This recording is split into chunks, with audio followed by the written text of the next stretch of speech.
Hello student, welcome to our new educational platform মেডিজি। আজকে আমরা এই মেডিজি প্ল্যাটফর্মের প্রথম যাত্রা শুরু করছি। আজকে অর্গানিক কেমিস্ট্রি দিয়ে শুরু করব। তোমাদের জন্য নতুন যে চ্যানেলটা আমরা তৈরি করেছি সেটার মাধ্যমে মেডিকেল এবং ইঞ্জিনিয়ারিংয়ের কেমিস্ট্রি, ফিজিক্স, ম্যাথামেটিক্স, বায়োলজি কীভাবে কোচিং দেওয়া যায় সেটা নিয়ে আমরা ভাবনা চিন্তা শুরু করেছি। তো আমি আমার পক্ষ থেকে শুরু করেছি কেমিস্ট্রি। আমি হচ্ছে কেমিস্ট্রি টিচার। তাহলে কেমিস্ট্রি দিয়ে আজকে আমরা শুরু করতে চাই। তাহলে প্রথম যে পার্টটা আজকে আমি শুরু করতে চাইছি সেটা হচ্ছে অর্গানিক কেমিস্ট্রি। অর্গানিক কেমিস্ট্রি কেন পড়তে হবে, এই অর্গানিক কেমিস্ট্রি 11, 12 দুটো পার্টের জন্য কতটা গুরুত্বপূর্ণ, কারণ 11-এর কেমিস্ট্রি যদি আমরা অর্গানিক কেমিস্ট্রিটা ঠিকঠাক না পড়তে পারি তাহলে 12-এর কেমিস্ট্রি কোনোভাবেই করতে পারবো না। তাহলে ফান্ডামেন্টাল কনসেপ্ট যদি আমরা ক্লিয়ার করতে চাই তাহলে প্রথম থেকে কেমিস্ট্রিটা কিন্তু জানতে হবে, শিখতে হবে। যদি শিখতে চাই তাহলে কেমিস্ট্রি কী শিখতে হবে, কেমিস্ট্রি তাদের অর্গানিক কেমিস্ট্রি মেনলি তাদের ফান্ডামেন্টাল কনসেপ্টটা শিখতে হবে, আর মেকানিজম কী হয় সেই মেকানিজমটা কিন্তু শিখতে হবে। এই মেকানিজম যদি না জানা যায় তাহলে ফান্ডামেন্টাল কনসেপ্টগুলো ক্লিয়ার হবে না। তাই আমরা প্রথম ক্লাস দিয়ে আজকে শুরু করছি অর্গানিক কেমিস্ট্রি ইন্ট্রোডাক্টরি পার্ট। ঠিক আছে, তাহলে শুরু করা যাক। তাহলে অর্গানিক কেমিস্ট্রি, জৈব যৌগ। তাহলে অর্গানিক কেমিস্ট্রি আমরা এটা শুরু করব, অর্গানিক কেমিস্ট্রি বা জৈব যৌগ। তো প্রথম পয়েন্ট হচ্ছে জৈব যৌগ কী, এইটা নিয়ে আমরা জানার চেষ্টা করব। তাহলে জৈব যৌগ কী, বা জৈব যৌগের সঙ্গে অজৈব যৌগের পার্থক্য, আর কেন জৈব যৌগটা পড়তে হবে, এত প্রচুর সংখ্যক জৈব যৌগ আমাদের আছে, সেইগুলো আমরা কি করে জানতে পারবো, সেই নিয়ে কিন্তু আজকে আলোচনাটা হবে। তাহলে এখন প্রথম পয়েন্ট হচ্ছে জৈব যৌগ কাকে বলে আর অজৈব যৌগ কাকে বলে সেটা আগে জেনে নিই। তাহলে জৈব যৌগ মানে জীব দেহ থেকে যেটা পাওয়া যায় সেটাকে আমরা জৈব যৌগ হিসেবে জানতাম প্রথম অবস্থায়। তাহলে জৈব যৌগ মানে জীব দেহ থেকে যেটা সিনথেসিস করব বা তৈরি করব। যেমন আমরা সুগার থেকে শুরু করে আমরা যেগুলো দেখতে পাই, যেমন হচ্ছে ভিটামিন, প্রোটিন, অ্যামিনো অ্যাসিড, সবই কিন্তু আমাদের জৈব যৌগ থেকে পাওয়া যায়। ফ্যাট, এগুলো জৈব যৌগ থেকে পাওয়া যায়। আবার দেখো মিনারেলগুলো যেগুলো রয়েছে, যেমন তুঁতে আছে, অ্যালম আছে, মার্বেল আছে, এগুলো সব ইনঅর্গানিক যৌগ থেকে তৈরি করা যায়। তাহলে এইগুলো হচ্ছে জৈব যৌগ আর অজৈব যৌগের মধ্যে মেন পার্থক্য হচ্ছে না জীব দেহ থেকে, প্রাণী বা উদ্ভিদ যাই হোক না কেন, যেখান থেকে আমরা পাবো সেটা হচ্ছে জৈব যৌগের মধ্যে পড়ে যায়। আর যেগুলো আমরা অজৈব উপাদান থেকে পাবো সেগুলোকে অজৈব যৌগ হিসাবে ট্রিটমেন্ট করব। তাহলে এখন আমাদের আজকের কাজ হচ্ছে যে জৈব যৌগ নিয়ে আলোচনা করা। তাহলে জৈব যৌগ মানে প্রথম দিকে আমাদের যে ধারণাটা ছিল সেটা হচ্ছে কার্বন ঘটিত যৌগ। ঠিক আছে, তাহলে কার্বন ঘটিত যৌগ মানেই জৈব যৌগ যে হবে সেটা কিন্তু কথা নয়, কারণ অনেক জৈব যৌগ আছে যেখানে কার্বন আছে, আবার অজৈব যৌগ আছে সেখানেও কিন্তু কার্বন রয়েছে। যেমন carbon monoxide, carbon dioxide, sodium bicarbonate, sodium carbonate, এই যে যৌগগুলো আছে সেগুলো কিন্তু অজৈব যৌগের মধ্যে পড়ে যায়। তাহলে জৈব যৌগের মধ্যে যেমন কার্বন আছে আর অজৈব যৌগের মধ্যে কার্বন থাকবে, কার্বন থাকলেই কি সেটা জৈব যৌগ হবে? তাহলে তো এমন কোনো কথা নাই। তার জন্যে কিন্তু এই আলোচনাটা খুব দরকার আছে, জৈব যৌগ অজৈব যৌগের তার মডার্ন ডেফিনেশন কী হবে সেটা নিয়ে আমাদের জানা। তাহলে প্রথম অবস্থায় যেটা আমাদের জানা যেত যে জৈব যৌগ যেটা তৈরি করা হবে সেটা কিন্তু কোনো রকমভাবে আমরা ল্যাবরেটরিতে তৈরি করতে পারবো না। এটা বার্জেলিয়াসের তত্ত্ব যেটা ছিল, সে বার্জেলিয়াসের তত্ত্বে বলা হয়েছে জৈব যৌগ ল্যাবরেটরিতে কখনো তৈরি করা যায় না, কারণ এইটা তৈরি করার জন্য একমাত্র প্রাণী সম্পদ থেকে কিন্তু এটা তৈরি করা যাবে। এইটাই বলছে ড্রাইভিং ফোর্স যেটা তৈরি করতে চাই সেটা হচ্ছে, এটাকে বলে ভাইটাল ফোর্স বা ভাইটাল থিওরি অফ বার্জেলিয়াস। তো বার্জেলিয়াসের পর যেটা হলো ভোলার কিন্তু দেখিয়ে দিয়েছিলেন যে শুধুমাত্র যে আমরা যে ভাইটাল ফোর্স, একটা আমরা প্রাচীন তত্ত্ব মানে একটা ভগবানের উপর বিশ্বাস করে আমরা বলতাম যে জৈব যৌগ একমাত্র প্রাণীজ থেকে পাওয়া যাবে, সেখান থেকে ছাড়া কোনো জায়গায় পাওয়া যাবে না। কিন্তু বার্জেলিয়াসের পর তার যোগ্য ছাত্র হচ্ছে ভোলার, উনি প্রমাণ করেছিলেন যে না, জৈব যৌগকে কিন্তু আমরা ল্যাবরেটরিতে তৈরি করতে পাওয়া যায়। সে ল্যাবরেটরিতে তৈরি করার জন্য কি জৈব যৌগ ব্যবহার করেছিলেন? তাহলে অ্যামোনিয়াম সায়ানেট। তাহলে প্রথম হচ্ছে যে ইনঅর্গানিক একটা কম্পাউন্ড হচ্ছে ammonium cyanate, NCO, ammonium cyanate. সেই অ্যামোনিয়াম সায়ানেটকে যদি আমরা হিট দিই, তাহলে অ্যামোনিয়ামকে সায়ানেটকে যদি হিট দেওয়া হয় তাহলে এখানে কিন্তু রিঅ্যারেঞ্জমেন্ট একটা হবে। রিঅ্যারেঞ্জমেন্ট মানে পুনর্বিন্যাস। এটা পুনর্বিন্যাস হবে, পুনর্বিন্যাস হয়ে কিন্তু ইউরিয়া তৈরি করবে। তাহলে ইউরিয়া তৈরি করবে কি না NH2 single bond C double bond O NH2, এইটা হচ্ছে ইউরিয়া, এটা হচ্ছে ইউরিয়া। তাহলে অ্যামোনিয়াম সায়ানেট, তাহলে এটা হচ্ছে অ্যামোনিয়াম সায়ানেট, এখান থেকে কিন্তু ইউরিয়া তৈরি করা গেল। This is the first organic compound discover by Wohler. তো মাইন্ড ইট যে এই যে অর্গানিক কম্পাউন্ডটা তৈরি হয়েছিল এটা কিন্তু কোনো একটা যৌগ থেকে তৈরি হয়েছিল। This is the ammonium cyanate, এটা একটা যৌগ, এটা একটা কম্পাউন্ড। এই কম্পাউন্ড থেকে তৈরি করেছিল এই আরেকটা কম্পাউন্ড, সেটা হচ্ছে অর্গানিক কম্পাউন্ড। তাহলে first discover organic compound by Wohler, this is urea. তাহলে ইউরিয়া থেকে কিন্তু তার মানে এই একটা যৌগ আছে অ্যামোনিয়াম সায়ানেট, সেই অ্যামোনিয়াম সায়ানেট থেকে কিন্তু ইউরিয়াটা কিন্তু তৈরি করা গিয়েছিল।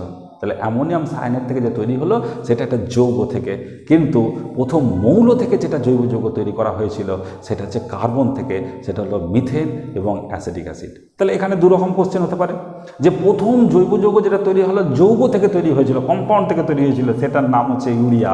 যেটা কোথা থেকে তৈরি হয়েছিল, সেটা অ্যামোনিয়াম সায়ানেট থেকে তৈরি হয়েছিল, ঠিক আছে। কিন্তু যখন দেখলাম যে এলিমেন্ট থেকেও কি তৈরি করা যায় না, মৌল থেকে তৈরি করা যায় না, তৈরি করা যায়। তাহলে কার্বন থেকে তৈরি করেছিল, সেটা হচ্ছে প্রথম, সেটা হচ্ছে মিথেন। তাহলে এইটা হচ্ছে CH4।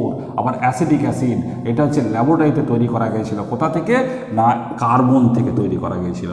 তাহলে এইটা হচ্ছে মৌল থেকে যখন আমরা অর্গানিক কম্পাউন্ড তৈরি করেছিলাম, আর যৌগ থেকে কিন্তু অর্গানিক কম্পাউন্ড তৈরি করেছিলাম। তাহলে এইটা হচ্ছে প্রথম পার্ট ছিল, মানে ভোলার দেখিয়ে দিয়েছিলেন যে না এখানে ভাইটাল ফোর্স বলে কিছু নাই, এখানে কোনো মানে ঈশ্বরের কোনো ব্যাপার নাই, ল্যাবরেটরিতে কিন্তু তৈরি করা যায়। এটাই হচ্ছে বার্জেলিয়াসের তত্ত্বকে কিন্তু ভুল প্রমাণ করে দিয়েছিলেন ভোলার। তাহলে যোগ্য ছাত্র হিসাবে না যোগ্য কাজ করে দেখিয়ে দিয়েছিলেন। তাহলে এই রকম যোগ্য ছাত্র দরকার যারা কিন্তু পরবর্তীকালে কেমিস্ট্রিটাকে এগিয়ে নিয়ে যাবে, ঠিক আছে।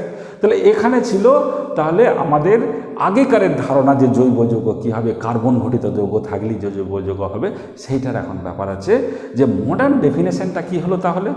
তাহলে এখন প্রশ্ন হচ্ছে যে মডার্ন ডেফিনেশন, তাহলে মডার্ন মানে আধুনিক যে সংজ্ঞা আছে, সেই আধুনিক সংজ্ঞাটা অর্গানিক কেমিস্ট্রির কী হতে পারে।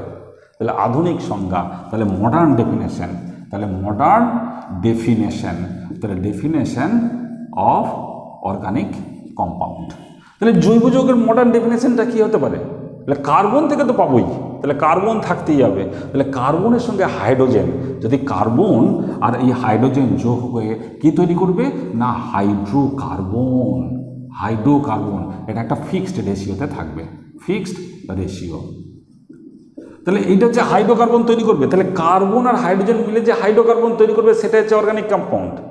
কি শুধু কি তাই না, সেটাই শুধু নয় যে অর্গানিক কম্পাউন্ড। তাহলে এই হাইড্রোকার্বন থেকেও যদি আমরা অন্য মৌলকে আমরা যদি এর সঙ্গে ট্রিটমেন্ট করি, তাহলে কিন্তু এর ডেরিভেটিভ একটা পাওয়া যেতে পারে। কীরকম না, এর সঙ্গে অক্সিজেন থাকতে পারে, এর সঙ্গে নাইট্রোজেন থাকতে পারে, এর সঙ্গে ফসফরাস থাকতে পারে, এর সঙ্গে ক্লোরিন থাকতে পারে, এর সঙ্গে সালফার থাকতে পারে। এই সব মৌলগুলো দিয়েও কিন্তু আমাদের কার্বোহাইড্রেটেড হাইড্রোকার্বনের ডেরিভেটিভ, তাহলে ডেরিভেটিভস অফ হাইড্রোকার্বন, তাহলে ডেরিভেটিভ অফ হাইড্রোকার্বন। তাহলে হাইড্রোকার্বনের ডেরিভেটিভ যদি হয় সেটাকেও কিন্তু অর্গানিক কেমিস্ট্রি হিসাবে এখন চিহ্নিত করা হয়েছে। তাহলে প্রথম কথা হচ্ছে যে মডার্ন ডেফিনেশন বলছে কার্বন তো থাকবেই, কার্বনের সঙ্গে হাইড্রোজেনের ফিক্সড রেশিওতে যদি হাইড্রোকার্বন তৈরি করে সেটা অর্গানিক কম্পাউন্ড হতে পারে। আবার অর্গানিক কম্পাউন্ড অন্যান্য এলিমেন্ট দ্বারা যদি সেটা রিপ্লেস হয় হাইড্রোজেনগুলো দিয়ে যে যৌগটা তৈরি করবে, তাহলে হাইড্রোকার্বনের ডেরিভেটিভ মানে হাইড্রোকার্বন সঞ্জাত যৌগ, সেইগুলোকে আমরা কিন্তু জৈব যৌগের মধ্যে ফেলব। তো যে ব্রাঞ্চে সেইগুলোকে পড়াশোনা করা হবে সেগুলোকে আমরা কি বলবো যে অর্গানিক কেমিস্ট্রি।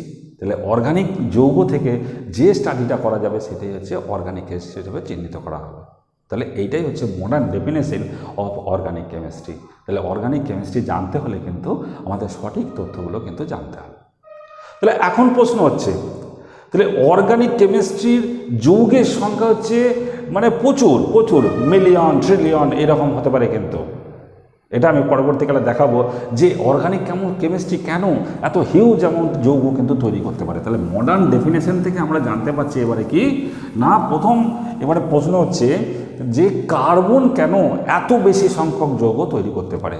তাহলে হিউজ তাহলে হিউজ, হ্যাঁ, হিউজ কম্পাউন্ডস, তাহলে huge compounds in organic chemistry, organic chemistry. তো অর্গানিক কেমিস্ট্রিতে কেন এত বেশি, মানে লার্জ হিউজ, কেন এত বেশি যৌগ রয়েছে? তাহলে কার্বনের কি এমন প্রপার্টি আছে, কি এমন প্রপার্টি আছে যে এতগুলো যৌগ তারা তৈরি করতে পারে? মেনলি আমি 4টে প্রপার্টির কথা এখানে আলোচনা করব, যে প্রপার্টিগুলো দিয়ে অর্গানিক কেমিস্ট্রি, অর্গানিক যৌগ এত তৈরি করা তার ব্যাখ্যা করতে পারি। তাহলে সেগুলোর মধ্যে কি? তাহলে এখানের মধ্যে প্রথম আমি যে প্রপার্টিটা আলোচনা করব, এটা প্রথম, দ্বিতীয়, এখানে হচ্ছে তৃতীয়, চতুর্থ, এরকম করে যদি আলোচনা করি, প্রথম প্রপার্টি যেটা আলোচনা করব সেটার নাম হচ্ছে ক্যাটিনেশন। ক্যাটিনেশন, তাহলে এইটাকে বলা হয়, বাংলাতে বলা হয় ক্যাটিনেশন।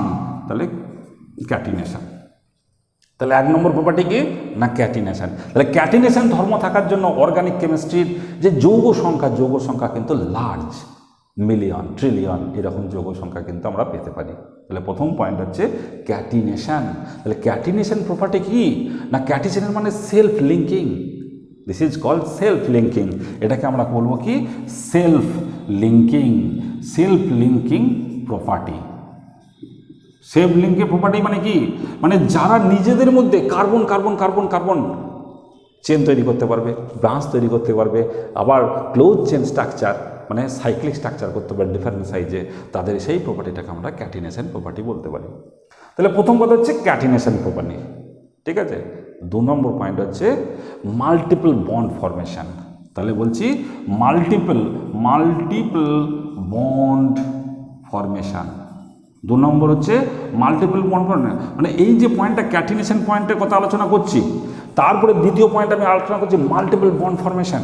মাল্টিপল বন্ড ফরমেশন কথাটার মানে কি না, এটা হচ্ছে ডবল বন্ড ট্রিপল বন্ড তৈরি করতে পারে, মানে carbon carbon double bond, carbon carbon triple bond করতে পারে, কার্বন অক্সিজেন ডবল বন্ড করতে পারে, কার্বন নাইট্রোজেন ট্রিপল বন্ড করতে পারে, ঠিক আছে।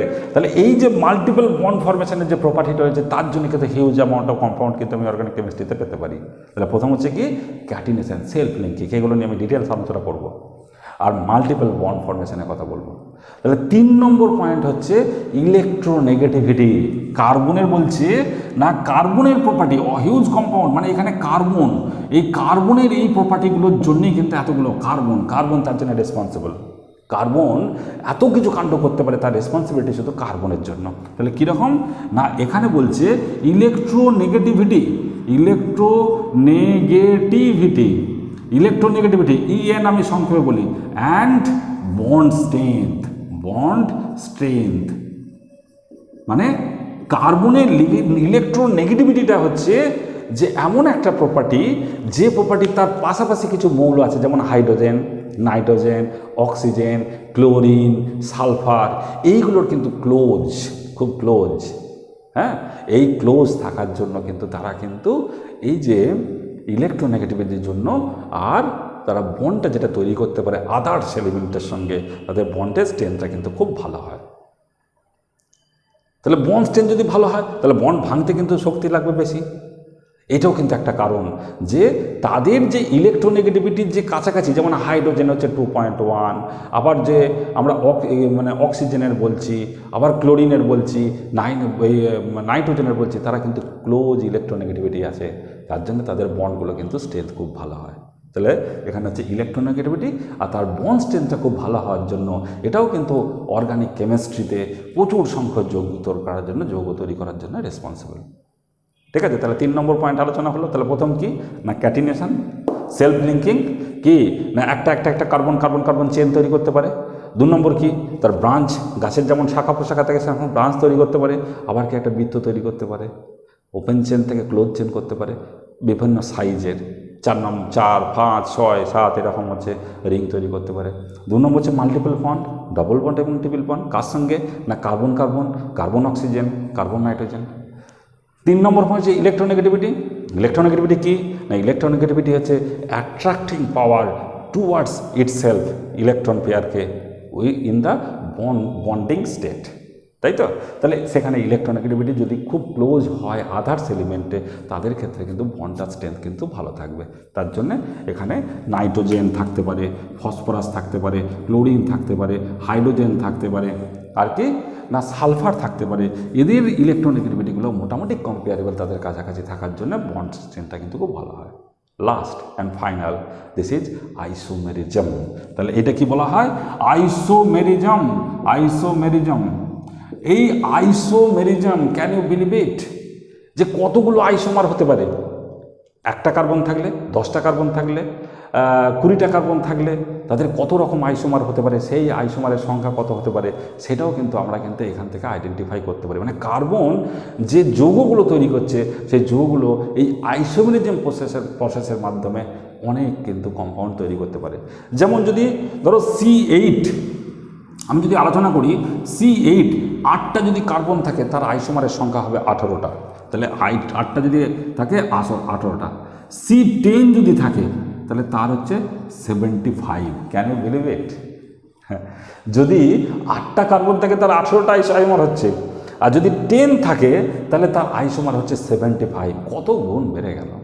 এবার যদি C20 থাকে তাহলে C20 যদি থাকে, C20 366 and 6 ও 366 319, এতগুলো কিন্তু আইসোমার হবে। ক্যালকুলেশন করলেই পাওয়া যাবে। তাহলে এই ক্যালকুলেশন করলে এটা পাওয়া যাবে। যদি C30 হয় তাহলে এই C30 যদি হয়ে যায়, কার্বন যদি 30 থাকে, মোর দ্যান 1 বিলিয়ন। ঠিক আছে? তাহলে 30 কার্বন থাকলে তাহলে মোর দ্যান 1 বিলিয়ন। আর যদি এখানে আমি দেখি যে 40টা কার্বন থাকে, যদি C40 থাকে তাহলে 6 to 5 ট্রিলিয়ন। তাহলে নিশ্চয়ই বুঝতে পারছো, মিলিয়ন, ট্রিলিয়ন, এই যে এতগুলো যৌগ। তাহলে আইসোমেরিজম হচ্ছে, আইসোমেরিজম নিয়ে একটা বিশাল পার্ট আছে, সেই পার্টটা তো আমি আলাদা করে অনেকগুলো ভিডিও করতে হবে, অনেকগুলো লেকচার দিতে হবে। তাহলে this is the point that carbon forms huge numbers of compound, unique nature of carbon. সেই ইউনিক নেচারের জন্য আমরা কি করব না, হিউজ নাম্বার অফ কম্পাউন্ড কিন্তু পাচ্ছি। তাহলে দেখো আইসোমার আনবিলিভেবল। আইসোমার পাচ্ছি কি, যদি 8টা কার্বন থাকে তাহলে 18টা পাচ্ছি, যদি 10টা থাকে 75টা পাচ্ছি, আবার যদি 20টা থাকে তাহলে এখানে 3600, মানে প্রচুর। আবার এখানে দেখো যদি 33টা কার্বন থাকে, মোর দ্যান কিন্তু 1 বিলিয়ন। আবার যখন C40টা পাচ্ছি 625 ট্রিলিয়ন। তাহলে এই যে আমি জৈব যৌগের কথা, কার্বন কেমিস্ট্রি ইউনিক ক্যারেক্টার, তাহলে তো আমাদেরকে একটা কার্বন কেমিস্ট্রি বা অর্গানিক কেমিস্ট্রি একটা নতুন ব্রাঞ্চ রাখতেই হবে, যেখানে কার্বনের এত রকম ভ্যারাইটি রয়েছে, এত রকম যৌগ রয়েছে। তার জন্যই তো অর্গানিক কেমিস্ট্রি আমাদের স্পেশাল করে পড়তে হবে। ওই জন্যই তো অর্গানিক কেমিস্ট্রি একটা branch, this is called carbon chemistry. ঠিক আছে? তাহলে এই যে জায়গাটা আমরা দেখলাম, তাহলে এই জায়গাটার মধ্যে আমরা দেখতে পাচ্ছি কি না, কার্বন যে হিউজ নাম্বার অফ কম্পাউন্ড তৈরি করে থাকে, সেই কম্পাউন্ডগুলো তৈরি করার জন্য রেসপন্সিবল। তাহলে এখন প্রশ্ন হচ্ছে, এই যে ক্যাটিনেশন, এই ক্যাটিনেশন প্রপার্টিটা কি? আবার এখানে বলছি কি মাল্টিপল বন্ড ফর্মেশন, অলরেডি বলে দিয়েছি। এই ক্যাটিনেশনটা বলছে না, ক্যাটিনেশন হচ্ছে এরা কি তৈরি করে না, ক্যাটিনেশন বলছে 1 নম্বর কার্বন কি করতে পারে, না বলছে স্ট্রেট চেন করতে পারে। স্ট্রেট চেন কি না, এখানে স্ট্রেট চেন বলতে আমরা কি বলতে চাইছি, স্ট্রেট চেন বলে কার্বন এরকম একদম স্ট্রেট চেন। আমরা যখন আমরা ছেলেরা কি করি, ক্লাসে যখন থাকি বা প্রার্থনা করতে যাই, একটা স্ট্রেট চেনের মধ্যে চলে যাই। তাহলে সব কটাকে যদি কার্বন কল্পনা করতে পারো, তাহলে সবাই যদি হাত ধরে চলে যায় একটা সিঙ্গেল বন্ডের মাধ্যমে, একটা করে হাত ধরে চলে গেল, তাহলে তারা কি হবে, স্ট্রেট চেন তৈরি করলো। এবারে কি করব, এবারে বলছে ওই যে শেষের যে ছেলেগুলো রয়েছে তাদেরকে নিয়ে এসে আবার সাইডে একটা করে হাত ধরে আমি এরকম করে বাড়িয়ে দিলাম, তাহলে কি হলো, ব্রাঞ্চিং হলো। তাহলে ব্রাঞ্চ চেন করতে পারে। তাহলে ব্রাঞ্চ 2 নম্বর হচ্ছে স্ট্রেট চেন যেমন করতে হলো, ব্রাঞ্চড, ব্রাঞ্চ চেন করতে পারে, তার মানে শাখা পোশাখা করতে পারে। তাহলে এই যে শাখা পোশাখা করতে পারছে, তার জন্য কিন্তু তার ক্যাটিনেশন প্রপার্টিটাকে আমরা কিন্তু দেখতে পাচ্ছি। তাহলে স্ট্রেট চেন, ব্রাঞ্চ চেন, এগুলো যেগুলো করতে পারছে তার ক্যাটিনেশন প্রপার্টিগুলো দেখা যাচ্ছে। আর কি না, আর করতে পারে যে কার্বন এরকম সাইক্লিক কম্পাউন্ড করতে পারে, 3 মেম্বার সাইক্লিক হলো, ডিফারেন্ট সাইজের করতে পারে। আর কি না, 4 মেম্বার। এইগুলো নিয়ে বিশেষ আলোচনা করবো এর পরবর্তী লেকচারগুলো, দেখো তোমাদের ভালো লাগবে। এখানে ইনফরমেশনটা নিতে হবে, তোমাকে জানতে হবে অর্গানিক কেমিস্ট্রি কী, অর্গানিক কেমিস্ট্রি পড়বো কেন, এই জিনিসগুলো তথ্যগুলো যদি তোমাদের কাছে খুব ক্লিয়ার থাকে তাহলে অর্গানিক কেমিস্ট্রি ভালো লাগবে। আর কি না, অর্গানিক কেমিস্ট্রির মেকানিজম শিখতে হবে। মেকানিজম তোমরা যদি ক্লাসগুলো ফলো করো তাহলে তোমাদেরকে আমি কথা দিচ্ছি যে মেকানিজম তোমরা কিন্তু বস হয়ে যাবে। তাহলে দেখো এটা বলছি 5 মেম্বার রিং তৈরি করতে পারে, তার মানে কি 3 নম্বর পয়েন্ট হচ্ছে না রিং স্ট্রাকচার করতে পারে, রিং স্ট্রাকচার ডিফারেন্ট সাইজের কিন্তু রিং স্ট্রাকচার করতে পারে। তাহলে দিস ইজ দ্য ক্যাটিনেশন। তোমাদের পড়াতে পড়াতে আমি কয়েক কোশ্চেন করবো, তোমাদের কাছে আমি আজকে কোশ্চেন রাখছি, তোমরা উত্তর দাও আমাকে, তোমরা কমেন্ট করে উত্তর দাও যে ইউরিয়া তোমরা প্রথম কম্পাউন্ড বললাম, আবার মডার্ন ডেফিনেশন বলছে কার্বনের সঙ্গে হাইড্রোজেন থাকতেই হবে তবেই সেটা হবে। তাহলে আমার কাছে প্রশ্ন হচ্ছে যে ইউরিয়াকে সত্যি করেই কি অর্গানিক যৌগ বলা যেতে পারে, জৈব যৌগ বলা যেতে পারে? সেটা তোমাদের কাছ থেকে উত্তর চাই। যদি উত্তর দাও তাহলে তোমরা উত্তর কমেন্ট করে উত্তর দাও, কেন সেটা যদি 2-1 কথা বলে দাও তাহলে কিন্তু আরও ভালো হবে। না হলে জৈব যৌগ যে ইউরিয়া সেটাকে ব্যাখ্যা করতে যে আমাকে নতুন একটা লেকচার দিতে হবে। ঠিক আছে, তাহলে তোমাদের কাছে প্রশ্ন হলো যে ইউরিয়া কি সত্যি করেই জৈব যৌগ? কেন জৈব যৌগ? যদি হয় তার সপক্ষে উক্তি, আর যদি না হয় তার সপক্ষে উক্তি দাও। তাহলে এই কথাগুলো তোমাদের কিন্তু ভালো করে জানতে হবে, সব লজিক্যালি কারণ দর্শাবে, সায়েন্টিফিক কারণ দেখাও, তাহলে তোমাদের কিন্তু পড়তে সুবিধা হবে। ঠিক আছে, তাহলে এখন প্রশ্ন হচ্ছে এই যে কার্বন নিয়ে আমরা কাজ করব, কার্বনের ভ্যালেন্সি কত হবে? কার্বন টেট্রাভ্যালেন্সি, টেট্রা মানে 4। তাহলে এখন দেখা যাক, তাহলে ইন্ট্রোডাক্টরি পার্টে আমরা এইগুলো ক্যাটিনেশন নিয়ে দরকার হয় আবার কিন্তু আলোচনা করব, যেগুলো অন্য একটা ভিডিও করতে পারে আমি, যে ভিডিও দিয়ে ক্যাটিনেশন আইসোমেরিজম তো প্রচুর পড়াতে হবে। কি কি পড়াবো দেখবে, সিস্টেমেটিক পর কিন্তু আমি পড়িয়ে যাবো, সিস্টেমেটিক পড়িয়ে যাবো। যে সিস্টেমেটিক তোমরা ফলো করো, প্রত্যেকটা চ্যাপ্টার ক্ষেত্রে তোমরা দেখে নেবে তোমাদের ক্লিয়ার কনসেপশন এসে গেছে। তাহলে এখন হচ্ছে যে টেট্রাভ্যালেন্সি অফ কার্বন। তাহলে টেট্রা মানে কত? 4 যোজ্যতা। এই 4 যোজ্যতা তো একটা ভাইটাল পয়েন্ট। কার্বনের যে 4 যোজ্যতা হয়, সেই কার্বনের 4 যোজ্যতাটাকে ব্যাখ্যা আমরা কী করে করতে পারি? কি সত্যি করেই কার্বনের 4 যোজ্যতা হয়, না কার্বনে আরও কোনো যোজ্যতা আছে? আমরা দেখব কার্বনে আরও যোজ্যতা আছে, সেটা হচ্ছে 2। তাহলে কার্বনের ইলেকট্রন বিন্যাস করে নাও। তাহলে 1s2 2s2 2p কি 2p2। তাহলে আউটার মোস্ট সেল ইলেকট্রন বিন্যাস হচ্ছে 2s2 2p2। তাহলে বক্স ডায়াগ্রাম যদি করা হয়, বক্স ডায়াগ্রাম কার? না আউটার মোস্ট সেলের। সবসময় outermost shell responsible for the reaction. পৃথিবীতে যত রিয়াকশন আছে তার জন্য রেসপন্সিবল হচ্ছে আউটার মোস্ট সেলের রিয়াকশন। তাহলে আউটার মোস্ট সেল রিয়াকশন, তাই তো? তার জন্য তাহলে আমরা পড়তে চাইছি কি না, এখানে নিট, তাই তো? নেট পড়তে চাইছি, আবার JEE পড়তে চাইছি, তার সঙ্গে সঙ্গে আমাদের কিন্তু এইচএসটাও কভার হয়ে যাবে। তাহলে আমাদের নেট, JEE, HS এসব পড়ার জন্যে কিন্তু আমাদের এই উদ্দেশ্য। তোমরা শুধু সঙ্গে থেকে পড়াশোনাটা করো, খাতা পেন নাও, খাতা পেন নিয়ে পড়াশোনা শুরু করো, তথ্য নাও, প্র্যাকটিস করো। আমি প্র্যাকটিসের জন্য তোমাদেরকে প্রবলেম দেবো। তাহলে বক্স ডায়াগ্রাম করি। তাহলে 2s এ কটা ইলেকট্রন আছে? 2টো। তাহলে 2p-তে কটা ইলেকট্রন আছে? তাহলে এটাকে বলা হয় 2px, এটাকে বলা হয় 2py, এটা হচ্ছে 2pz। এটা অ্যাটমিক স্ট্রাকচার থেকে পাবো আমরা, অ্যাটমিক স্ট্রাকচারের উপরে আমি লেকচার দেবো। তাহলে অর্গানিক কেমিস্ট্রি দেখছি আমি এখানে 2টো ইলেকট্রন আছে। তাহলে দেখো, তাহলে যদি অধাতুর ক্ষেত্রে, মেনলি অধাতুর ক্ষেত্রে যতগুলো অযুগ্ম ইলেকট্রন পাবো তার যোজ্যতা কিন্তু ততই হবে। অযুগ্ম মানে জোর নাই যারা, তাদেরকে বলা হয় অযুগ্ম ইলেকট্রন। তাহলে কার্বনের দেখো আউটার মোস্ট সেলে px এবং py অরবিটালে 2টো কিন্তু অযুগ্ম ইলেকট্রন পেয়েছি। তাহলে 2টো যদি অযুগ্ম ইলেকট্রন পাই তাহলে যোজ্যতা কত হবে? তাহলে ভ্যালেন্সি হচ্ছে 2। তাহলে এটাকে বলা হয় গ্রাউন্ড স্টেট। তাহলে গ্রাউন্ড স্টেট মানে ভূমিন্যস্ত অবস্থায়, যখন তাকে এনার্জি দেওয়া হয়নি, উত্তেজিত হয়নি, সাধারণ অবস্থায় রয়েছে, তখন তার যদি যোজ্যতা আমি লক্ষ্য করে থাকি, তাহলে এটা কত হচ্ছে না 2 যোজ্যতা। তাহলে এখানে আমরা লিখতে পারি কি না যোজ্যতা ইজ ইকুয়াল টু 2। তাহলে কার্বনের যোজ্যতা 2 হচ্ছে। তাহলে কার্বনের যোজ্যতা 2 হচ্ছে, সেটা তাহলে যৌগ আছে কি সেরকম যে কার্বনের যোজ্যতা 2 হয়? অবশ্যই আছে। কার্বন মনোক্সাইড যোজ্যতা 2, অক্সিজেনের যোজ্যতা 2, তাহলে কার্বনের যোজ্যতা 2। তাহলে এটা 2 কেটে গেল। আর এখানে যদি বলি CH2, very very important, CH2 মাথায় 2টো ডট দিয়েছি, মানে একটা পেয়ার ইলেকট্রন রয়েছে, এটার নাম হচ্ছে carbene. This is an intermediate. এটাকে বলা হয় কি না কার্বিন।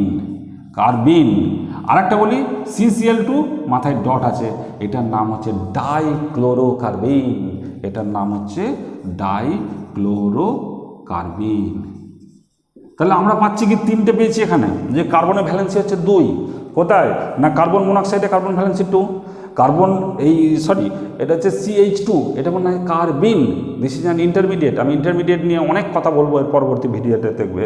আর এখানে CCl2, এটা হচ্ছে ডাইক্লোরোকার্বিন, এখানে হচ্ছে কার্বনের যোজ্যতা হচ্ছে 2, তাহলে 2 যোজ্যতা আমরা পেয়েছি।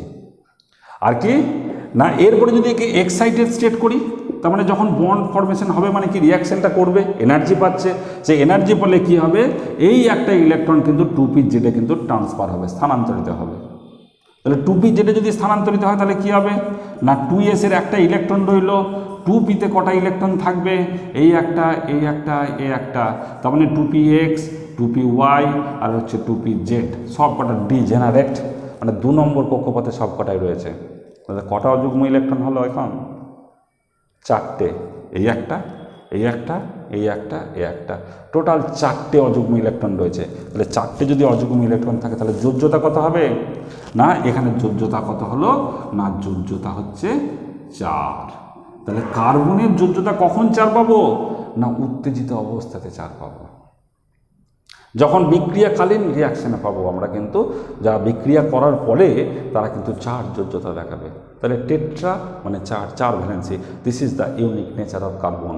তাহলে এখানে যদি কার্বনের আমি এরকম স্ট্রাকচার করি, তাহলে কার্বনের বলছে এরকম একটা স্ট্রাকচার হয় যদি এইটা টেট্রা ভ্যালেন্সি কিন্তু শো করতে পারে। এখানে কিন্তু এখানে একটা অ্যাটম, এখানে একটা, যদি আমি মিথেনের কথাই বলে থাকি তাহলে মিথেন হচ্ছে এখানে H, এখানে হচ্ছে H, এখানে হচ্ছে H, all the bond angle আর ইকুয়াল 109 ডিগ্রি 28 মিনিট। কী করে 109 ডিগ্রি 28 মিনিট হচ্ছে আমরা পরের ভিডিওতে দেখাবো। হাইব্রিডাইজেশনের সাহায্যে কিন্তু আমি বলতে পারবো যে মিথেনের যে স্ট্রাকচার, কার্বন যে মিথেনের, এইখান থেকে আমি কন্টিনিউয়াস প্রসেসের মধ্যে দেখব কি কার্বনের হাইব্রিডাইজেশন করব সেন্ট্রাল এলিমেন্টে। পরের লেকচার 2-3টে লেকচার আমি দেবো, সেখানে হচ্ছে হাইব্রিডাইজেশন নিয়ে যার যত প্রবলেম আছে সব সলভ হয়ে যাবে সেখানে। নিট যেই কোশ্চেনগুলো পর্যন্ত আমি সলভ করে দেবো। আজকে তো আমি ইন্ট্রোডাক্টরি পার্টটা দিচ্ছি যে কার্বনের ভ্যালেন্সি 4 হলো, এইটাকে কাজে লাগিয়ে আমরা কি করে সংকরায়ন করব। সংকরায়ন মানে মিক্সিং অফ অরবিটাল, সেটা কিন্তু আমাদের কাছে খুব গুরুত্বপূর্ণ, কারণ নিট যেইতে কোশ্চেন, এইচএসের কোশ্চেন, সেগুলো সব হাইব্রিডাইজেশন থেকে থাকবে। সেই হাইব্রিডাইজেশন কত রকমের হয়, কি করে তাদের পিক্টোরিয়াল ডায়াগ্রাম দেবো। পিক্টোরিয়াল মানে হচ্ছে যে ছবির সাহায্যে তাদের কী করে আমি এই হাইব্রিডাইজেশনটা দেখাবো, সেখানে সিগমা বন্ড, পাই বন্ড। তাহলে পরবর্তী ভিডিওতে আমরা দেখব কি যে হাইব্রিডাইজেশনটা কীভাবে হয়, সেই হাইব্রিডাইজেশনের সাহায্যে কী করে বন্ড ফর্মেশন হচ্ছে, আর সিগমা বন্ড বা pi bond which in stronger bond, সেগুলো কিন্তু আমি আলোচনা করতে পারবো। আবার দেখো কার্বনে কিছু কিছু যৌগ আছে, যেমন গ্রাফাইট। হিরে আর গ্রাফাইটের মধ্যে হিরে হচ্ছে হার্ডেস্ট, আমরা জানি হিরে হার্ডেস্ট। কেন হিরে hardest? Diamond soft, electricity carry করতে পারে, সব কিন্তু এখানে ব্যাখ্যা হবে হাইব্রিডাইজেশনের প্রকৃতির উপর ডিপেন্ড করে, আমি কিন্তু ব্যাখ্যাটা দিয়ে দিতে পারবো। তাদের মধ্যে কতগুলো সিগমা বন্ড আছে, পাই বন্ড আছে, সেটাও কিন্তু আমরা জানতে পারবো। সিগমা বন্ড, পাই বন্ড, আর কি না সিগমা বন্ড পাই বন্ডের সংখ্যা, কোনটা সমতুলীয়, কোনটা সরলরৈখিক, সব আমি ডিসকাস করব উইথ এক্সাম্পল অ্যান্ড নিট যেই কোশ্চেন পেপার। তাহলে পরবর্তী ভিডিওর জন্য তোমরা অপেক্ষা করো, সঙ্গে থাকো, চ্যানেলটাকে সাবস্ক্রাইব করো। পরবর্তী ভিডিও হাইব্রিডাইজেশন, 3টে কি 4টে ভিডিও হবে হাইব্রিডাইজেশন নিয়ে, তোমরা সঙ্গে থাকো। তাহলে ইন্ট্রোডাক্টরি পার্টটা আজকে অর্গানিক কেমিস্ট্রি এই পর্যন্ত রইল।